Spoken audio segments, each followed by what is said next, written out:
অনুষ্ঠানৰ সভাপতি মাননীয় অধ্যক্ষ মহোদয়, এই কলেজৰ মাননীয় শিক্ষাগুৰুসকল, ছাত্ৰ ছাত্ৰীসকল, বিজ্ঞান মনস্ক যাত্ৰাৰ মূল সতীৰ্থ, মই বেছি সময় নলওঁ, আমাৰ সময় কমি আহিছে। আমি 1 বজাত পাৰিলে এইখন সামৰিব লাগে। আমাৰ কাৰ্যকৰী সভাপতি হামজা চৌধুৰী ডাঙৰীয়াই ইতিমধ্যে নৰেন্দ্ৰ দাভোলকাৰ বিজ্ঞান আৰু বৈজ্ঞানিক মানসিকতা সম্পৰ্কে বিস্তৃতভাৱে ক'লে। মই সৰু দুটামান কথা কওঁ, আপোনালোকৰ বক্তব্যৰ মাজৰ পৰা মই টানি আনি। এগৰাকী ছাত্ৰীয়ে এষ্ট্ৰলজি সম্পৰ্কে কৈছিল। এষ্ট্ৰলজিৰ লগত আমাৰ এই আঙুঠিৰ কথাটো আহি পৰে, গ্ৰহৰত্নৰ কথাটো আহি পৰে নহয় জানো? গ্ৰহৰত্ন মানে বিভিন্ন ধৰণৰ ৰং বিৰঙৰ মণি কিছুমান।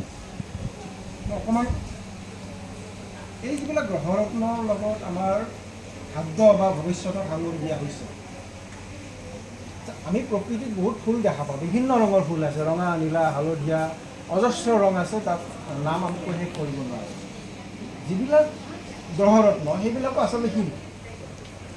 আমাৰ যিবিলাক শিল দেখি আছোঁ, গ্ৰানাইট শিল দেখিছোঁ, অমুক শিল দেখিছোঁ, বিভিন্ন এই অঞ্চলতে পাহাৰ আছে, বহুত শিল আছে, তাৰ ৰং বেলেগ বেলেগ।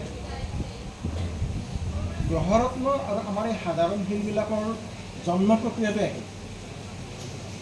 আমাৰ তলত যিবিলাক মেগমা আছে, ছায়েন্সত চবেই জানে, মেগমাবিলাক যেতিয়া বিভিন্ন ধৰণে ওলাই আহে, আগ্নেয়গিৰিৰে ওলাই আহিলে লাভা হয়, লাভাৰ পৰা বাকীবিলাক শিল হয়। প্ৰথমে আগ্নেয় শিল হয়, তাৰপিছত গেদীয় শিল হয়, তাৰপিছত ৰূপান্তৰিত শিল হয় ইত্যাদি।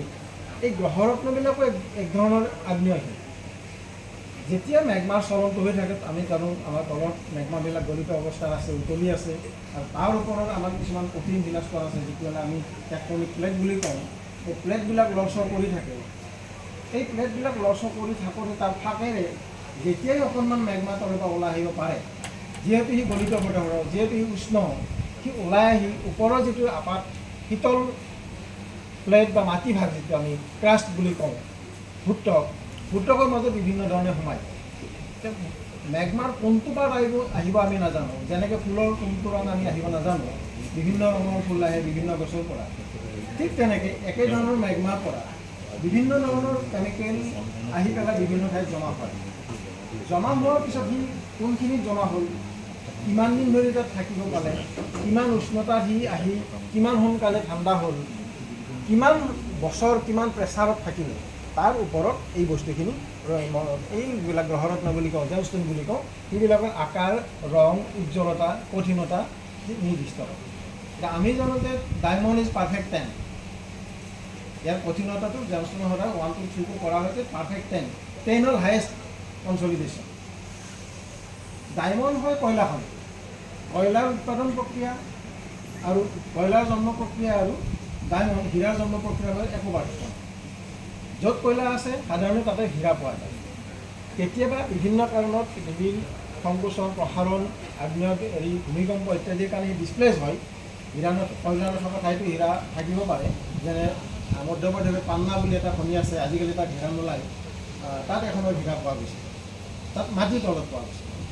এই যিটো প্ৰক্ৰিয়া, যিটো প্ৰক্ৰিয়াৰে গছ গছনিৰ পৰা কয়লা হয়, যিটো প্ৰক্ৰিয়াৰে বিভিন্ন জীৱ জন্তু দেহ সৰি পচি পেট্ৰলিয়াম হয়, সেই একেটো প্ৰক্ৰিয়াৰে হীৰা উৎপাদন হয়, প্ৰায় একেধৰণে। কয়লাৰ যিটো কেমিকেল কম্পজিশ্যন আৰু হীৰাৰ কেমিকেল কম্পজিশ্যন সেইটো একেই, কেৱল তাৰ কেমিকেলবিলাকৰ পৰমাণুবিলাকৰ সাজন পদ্ধতিটো অলপ বেলেগ হয়। সেইকাৰণে কয়লাটো ঢিলা আৰু হীৰাটো টান হয়। এইদৰে প্ৰত্যেকটো গ্ৰহৰত্নৰ ব্যাখ্যা আমি পাব পাৰোঁ। তাৰ পৰা আমি দেখিছোঁ যে ফুলতকৈ একো নহয়, প্ৰকৃতিৰ হীৰাৰ ফুল বুলি ধৰা, গছৰ ফুল আৰু সেইটো মাটিৰ ফুল, গতিকে তাৰ কিবা বৈজ্ঞানিক প্ৰভাৱ আমাৰ শৰীৰত নপৰে। 2 নম্বৰ কথা, আমাক কোৱা হয় যে যেতিয়া আমি আঙুঠি এটা পিন্ধিম শৰীৰত, তাৰ এটা ৰেডিয়েশ্যন আমাৰ শৰীৰত ওলায়। সকলো ৰেডিয়েশ্যনে মানুহৰ শৰীৰৰ কাৰণে ক্ষতিকাৰক। সূৰ্যৰ ৰেডিয়েশ্যনো আমাৰ কাৰণে ক্ষতিকাৰক। আমাক এই ক্ষতিৰ পৰা ৰক্ষা কৰে ওপৰত অজন স্তৰটো। য'তে অজন স্তৰ ভাঙি গৈছে তাৰ পৰা আল্ট্ৰাভায়োলেট ৰে আহে, আমাৰ ক্ষতিকাৰক হয়। পৃথিৱীৰ সকলো ৰেডিয়েশ্যনে মানৱ দেহৰ কাৰণে ক্ষতিকাৰক। সূৰ্যটো আটাইতকৈ কম ক্ষতিকাৰক কাৰণে সি পৃথিৱীৰ জন্ম দিছে। অন্যান্য সকলো নক্ষত্ৰৰ পৰা, সকলো গ্ৰহৰ পৰা ৰেডিয়েশ্যন আহে, সেই প্ৰতিটোৱে ক্ষতি কৰে। যিহেতু সেইবিলাক বেছি দূৰত আছে, যিহেতু সেইবিলাক আহি নাপায়, সেই ৰেডিয়েশ্যনৰ পৰা আমি আমাৰ শৰীৰ ৰক্ষা কৰি থাকোঁ। যদি আমি ৰেডিয়েশ্যন দিব পৰা বস্তু এটা হাতত লৈ থাকোঁ, তাৰ পৰা এটা ডিৰেক্ট প্ৰতিক্ৰিয়া আমাৰ শৰীৰলৈ আহিব, সি ক্ষতি কৰিব, কাৰণ এটা সাংঘাতিক ক্ষতিকাৰক বস্তু। আমি হিৰোশ্বিমা নাগাচাকিৰ কথা জানো, সৰু দুটা এটম বম তাত পেলাই দিয়া হৈছিলে 1945 চনত। আজিও এতিয়া 100 বছৰ হ'বহি, আজিও তাৰ ক্ষতিৰ পৰা হিৰোশ্বিমা নাগাচাকিৰ মানুহ মুক্ত হোৱা নাই। ৰাছিয়াত এটা এটমিক ৰিয়েক্টৰ আছিলে, এটমিক ৰিয়েক্টৰবিলাক তৈয়াৰ কৰা হয় ইলেক্ট্ৰিচিটি উৎপাদনৰ কাৰণে। চাৰ্নবিল বুলি ঠাই এখনত এটা এটমিক ৰিয়েক্টৰ আছিলে, সি এদিন দুৰ্ঘটনাৰ কাৰণে এক্সিডেণ্টে বাৰ্ষ্ট হ'ল। সেইটো 1927 চনৰ কথা। আজিও তাত গছ-গছনিত গছৰ পাততো আনকি ৰেডিঅ'এক্টিভ এলিমেণ্ট পোৱা যায়। তাত সেই অঞ্চলটো খেতিৰ কাৰণে অতি সমৃদ্ধ আছিলে, খেতি বাদ দিব লগা আছিলে। ধান হয়, ধানত ৰেডিয়েশ্যন হয়, সেইফালে মানুহৰ বেমাৰ হয়। গতিকে এই ৰেডিয়েশ্যনটো আমি জহাৰত্নই কওঁ, অন্যই কওঁ, ক্ষতি কৰে। তৃতীয়টো কথা, মানৱ শৰীৰে কোনো আমাক বহুত মিনাৰেল লাগে, আমাক মেগনেছিয়াম লাগে, আমাক পটাছিয়াম লাগে, আমাক ছডিয়াম লাগে, প্ৰত্যেকটো মিনাৰেল লাগে। কিন্তু এই মিনাৰেলবিলাক মানৱ শৰীৰে, আমি যদি ছডিয়াম ডাইৰেক্ট খাওঁ মৰি থাকিম, ছডিয়াম কমিলেও মৰিম, ছডিয়াম এটা যদি আমি ডাইৰেক্ট খাওঁ মৰি থাকিম, মেংগানিজ যদি ডাইৰেক্ট খাওঁ মৰি থাকিম। আমাৰ পেটত লো হজম নহয়। আমি যদি যিটো আইৰণ লো খাওঁ, আমাৰ হজম নহয়, খাই চাব পাৰে, কেতিয়া হজম নহয়, সি বেমাৰ হ'ব। মানৱ শৰীৰৰ এই মিনাৰেলবিলাক বিভিন্ন যৌগৰ জৰিয়তে আহে, আৰু মানুহৰ যিটো হজম প্ৰক্ৰিয়া এনাবলিজম, সেইটো এনেকুৱা হয়, আমাক গছে কিবা এটা দিব লাগিব, নহ'লে জন্তুৱে দিব লাগিব। গছৰ পৰা আমি শস্য পাওঁ, শাক পাওঁ, উদ্ভিদৰ বা জন্তুৰ পৰা আমি গাখীৰ পাওঁ, মাংস পাওঁ, কণী পাওঁ। আমি কণীটো নাখায়, কণীৰ এলিমেণ্টখিনি যদি কেলছিয়াম অক্সাইড যদি ডাইৰেক্ট খাওঁ, আমি মৰি থাকিম। আমি সেউজীয়া যিটো পাচলি, তাত যদি প্ৰটিন খাওঁ, শাকৰ জৰিয়তে, মাছৰ জৰিয়তে, গাখীৰৰ জৰিয়তে, সেই প্ৰটিন যদি আমি কেমিকেল হিচাপে খাওঁ, মানুহৰ মৃত্যু হ'ব। গতিকে মানুহৰ শৰীৰটো এনেকুৱা ডেলিকেট যে ই এই পৃথিৱীৰ আটাইতকৈ অযোগ্য প্ৰাণী। এই পৃথিৱীত জীয়াই থাকিবলৈ ই চেল্ফ চাফিচিয়েণ্ট নহয়, আন এটা খুৱাব লাগে। কোনোবাই চাউল দিব, কোনোবাই ৰুটি দিব, কোনোবাই শাক দিব, কোনোবাই গাখীৰ দিব। গৰু এটাই ডাইৰেক্ট শাক খাই আছে, বাঘ এটাই ডাইৰেক্ট মাংস খাই আছে, তাৰ একো নহয়। আমি সেইটো কাৰণে সেইকাৰণে কেঁচা বস্তু খোৱাৰ পৰা মানুহ আহি ৰান্ধি মছলা দি খোৱাৰ ব্যৱস্থাটো আহিছে। এই কথাবিলাক মই কিয় কৈছোঁ যে আমাৰ মূল কথাটো যে বৈজ্ঞানিক মানসিকতাত আমাক কিয় লাগে? আমাৰ নিজৰ শৰীৰ, আমাক নিজক জীয়াই ৰাখিবৰ কাৰণেও এটা বৈজ্ঞানিক মানসিকতাৰ প্ৰয়োজন। চৌধুৰীদেৱে কৈছে, তোমালোকৰ কোনোবা এটা কৈছা, বিজ্ঞানী, প্ৰত্যেকজন বিজ্ঞানী বৈজ্ঞানিক মানসিকতা সম্পন্ন নহ'ব পাৰে। গাঁৱৰ খেতিয়ক এজনেও বৈজ্ঞানিক মানসিকতা হ'ব পাৰে। ইয়াত এজনে কৈছে যে 100 বছৰ আগতে এজনে কৈছিলে যে হৰ্টিকালচাৰে পৃথিৱীৰ ভৱিষ্যত নিৰ্ধাৰণ কৰিব। বৈজ্ঞানিক মানসিকতা গ্ৰহণ কৰিবৰ কাৰণে মানুহ এজন বিজ্ঞানী হোৱাৰ কোনো প্ৰয়োজন নাই। তেওঁ বিজ্ঞান পঢ়াৰো কোনো প্ৰয়োজন নাই, তেওঁ ডাক্তৰ হোৱাৰ কোনো প্ৰয়োজন নাই। তেওঁ হিন্দী পঢ়ায়ো এজন মানুহ বিজ্ঞানী হ'ব পাৰে, বৈজ্ঞানিক মানসিকতা সম্পন্ন হ'ব পাৰে। ৰাজনীতি বিজ্ঞান পঢ়োৱা মানুহ এজনো বৈজ্ঞানিক মানসিকতা সম্পন্ন হ'ব পাৰে। গায়ক এজনো বৈজ্ঞানিক মানসিকতা সম্পন্ন হ'ব পাৰে। সেইটো এটা বেলেগ এপিছড, যিটোৱে মানৱৰ কল্যাণ সাধন কৰে। অন্ধবিশ্বাসৰ সংজ্ঞা এগৰাকীয়ে কৈছিলে, যিটো যুক্তিপূৰ্ণ নহয়, যি বিশ্বাস যুক্তিপূৰ্ণ নহয়, যি বিশ্বাসে সমাজৰ ক্ষতি কৰে, সেইটোৱে অন্ধবিশ্বাস। যি সংস্কাৰে, যি পৰম্পৰাই আমাৰ ক্ষতি কৰে, যি পৰম্পৰাই সমাজক আগবাঢ়াই দিয়ে, সেইটোৱে কুসংস্কাৰ। আমাৰ সমস্যাটো হ'ল যে বিজ্ঞানৰ আমি সকলো অৱদান, একেবাৰে স্মাৰ্টফোনটোলৈকে আমি ইউজ কৰোঁ, কিন্তু তাৰ আঁৰত থকা বিজ্ঞান আমি আয়ত্ব কৰিব নিবিচাৰোঁ, আৰু তাৰ সেইখিনি বুজাৰ কাৰণে যিটো মানসিকতা, সেইটো আমি অৰ্জন কৰিব নিবিচাৰোঁ।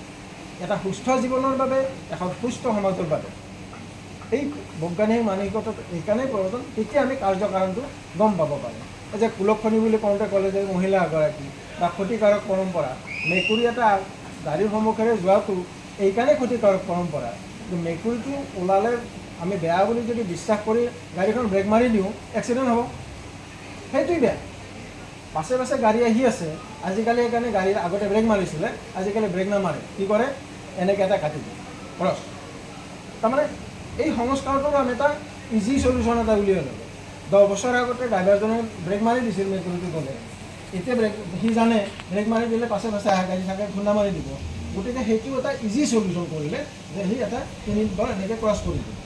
আজিকালি পিছুৱাই দিব নোৱাৰি। গুৱাহাটীত মই গৈ আছোঁ, মেকুৰী এটা গ'লে মই গাড়ীখন পিছুৱাই দিব নোৱাৰোঁ, পাছফালে গাড়ী আছে, হয় হৰ্ণ বজাব, নহ'লে খুন্দা মাৰি দিব। গতিকে ইজি চলিউশ্যন এইটো কি, 3 বাৰ আগ মাৰে। এই কথাবিলাক বা এগৰাকী বিধৱা মহিলা আমি খালী বাল্টি এটা দেখিলোঁ আগতে কি কৈছিল যে যাত্ৰা বেয়া হ'ল, আজিকালি যাত্ৰা বেয়া হ'ল বুলি ঘূৰি নাহে বাৰু। গতিকে সংস্কাৰৰ কিছু সলনি হৈছে আৰু কুসংস্কাৰ অন্ধবিশ্বাস বহুতেই কৈছে যে আজিকালি গাঁও অঞ্চলত আছে। মই গুৱাহাটী চহৰত থাকোঁ, একেবাৰে মাজমজিয়া।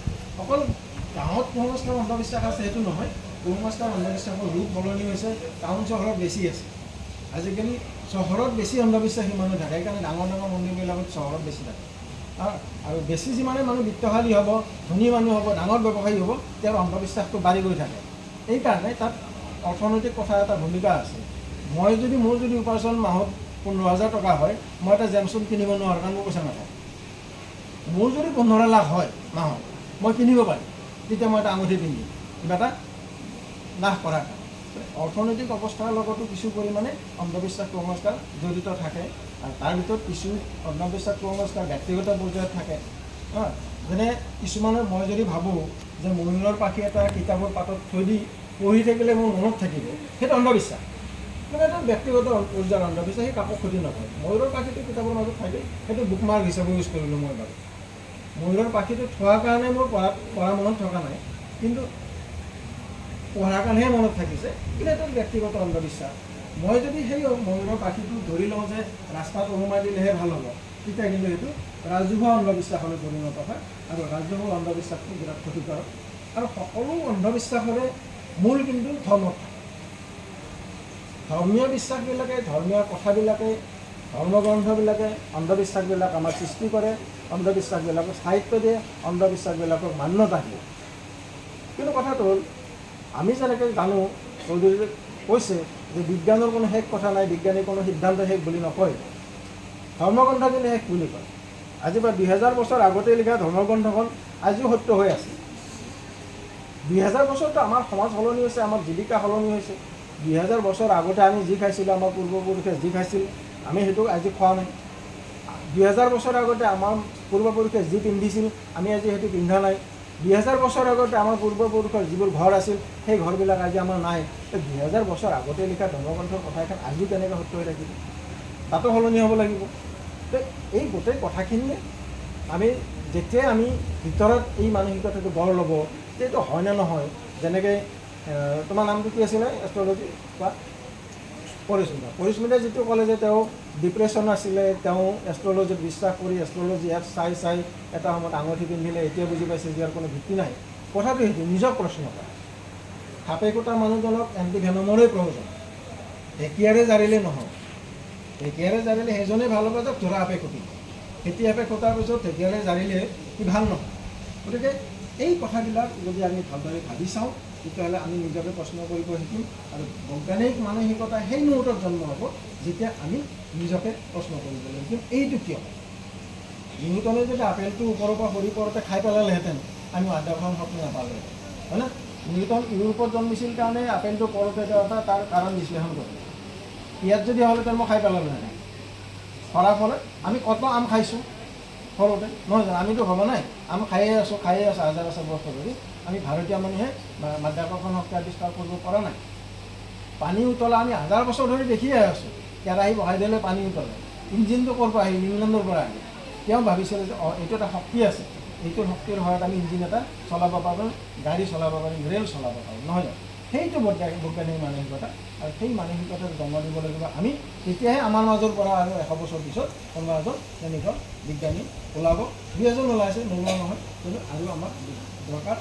আৰু নৰেন্দ্ৰ দাভোলকৰৰ যিখিনি কথা চৌধুৰী ডাঙৰে বিস্তৃতভাৱে ক'লে, তেওঁৰ জীৱনটোৱে আছিল প্ৰশ্ন কৰা। তেওঁ যে আছিল চিকিৎসাৰ লগতে সৰ্বাধিক অন্ধবিশ্বাস জড়িত থাকে, সেইটো এতিয়া মই ব্যাখ্যা নকৰোঁ।